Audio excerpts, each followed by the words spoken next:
Amnesty International says it's outraged by reports a man has been sentenced to be paralysed in Saudi Arabia. The prisoner was 14 when he stabbed a friend 10 years ago in the eastern town of Al-Assa, paralysing him. Reports say if he can't pay his victim 1 million Saudi riyals in compensation, he could be sentenced to paralysis. Well, for more on this, joined now by Imam Ajmal Masroor from central London. Thank you for joining us on Sky News this afternoon. I suppose the first question to ask is this Sharia law? There is a verse in the Quran that talks about the Old Testament law, and that is to do with an eye for an eye, an ear for an ear. It confirms the existence of that law in the Old Testament. But the same verse then continues to say, and that is, of course, the punishment as well as retribution sought by the families. However, it is better for a person to be magnanimous and forgive as a means of charity. That would be their own recompense. So I think Saudi government, as well as its legal wing, should have considered as well as promoted the concept of forgiveness as a means of healing a past wound.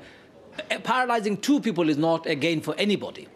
One person, of course, has been paralyzed as a result of the attack, but paralyzing somebody else will mean two people have become disabled, and that is not, in my view, a just way forward.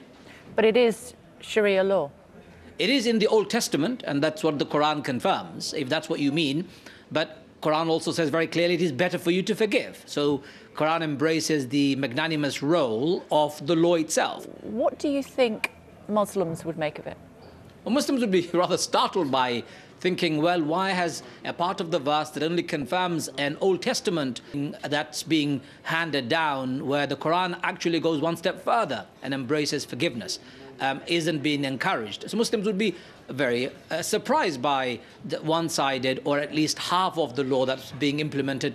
Don't forget, it's not a society where this is openly seen. Retribution, revenge is quite embedded in the Arab world. I think that's not to do with Islam, it's more to do with culture. Islam, of course, says, why do you want to take revenge when revenge is only creating a cycle of violence? It's better to forgive and wait for the day of judgment when your actual account would be taken. And what is a few pennies of compensation as far as I'm concerned? What's better for human being is to embrace even our enemy, heal them through forgiveness, and teach the world that we have strong punishment as a deterrent. But like I said before, paralyzing two people only adds to what we called people becoming dependent on the state, and that's not what we welcome.